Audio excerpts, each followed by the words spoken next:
এখানে বল্টু গ্যাস লাইনের পাইপ কেটে তার সাথে আর একটা গ্যাস লাইনের পাইপ লেগে দিয়ে সেখান থেকে গ্যাস চুরি করতে লাগে এবং তার বন্ধু আবুলকে বলে, আরে তাড়াতাড়ি চালু কর, আমি তো এখানকার পাইপ লাগিয়ে দিয়েছি।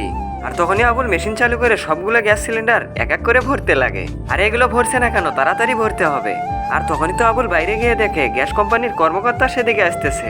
ওরে বাপরে, তাড়াতাড়ি আবুলের কাছে যায়। আরে আবুল, আবুল কি করছিস সেখানে? এখানে তো অফিসার আসতেছে, তাড়াতাড়ি পালাই। পরে জানালায় উকি মেরে দেখে, আরে সত্যি তো, তুই একটা কাজ কর, একে সামলা, আমি ওইদিকে সামলাতেছি। এরপর তো বললো সেখান থেকে দৌড়ে গিয়ে যেখানে গ্যাসের লাইন কেটেছিল সেখানে ঢাকিয়ে দেওয়ার জন্য যায়।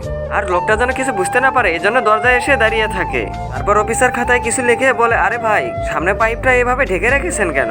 আরে স্যার আর বললেন না, রোদের কারণে পাইপ ফেটে যায়, এই জন্য ঢেকে রেখেছি। পর অফিসার তার দিকে একটু তাকিয়ে সেখান থেকে চলে যায়। সেখানে একটা কালো গাড়ি নিয়ে সেখানে একটা লোক আসে চুরি করা গ্যাস সিলিন্ডার গুলো কিনে নেওয়ার জন্য। এরপর গাড়িওয়ালা চোরগুলোকে টাকা দিয়ে এক এক করে গ্যাস সিলিন্ডার করতে থাকে। আর তখনই সেখানে গ্যাসের কর্মকর্তা চলে আসে। তারপর কি হলো এটি দেখার আগে দুটি ছবির মধ্যে মাকে ভালোবেসে থাকলে ভিডিওতে লাইক দিয়ে চ্যানেলটি সাবস্ক্রাইব করে দিন। আর যদি শয়তানকে ভালোবেসে থাকেন তাহলে কোনো কিছু করার দরকার নেই। ভাই, তুমি এতগুলো সিলিন্ডার কোথায় পেয়েছো? আরে ভাই, আমি এখান থেকে গ্যাসগুলো নিয়েছি, আর এখানকার সিলিন্ডার সব থেকে কমে পাওয়া যায়।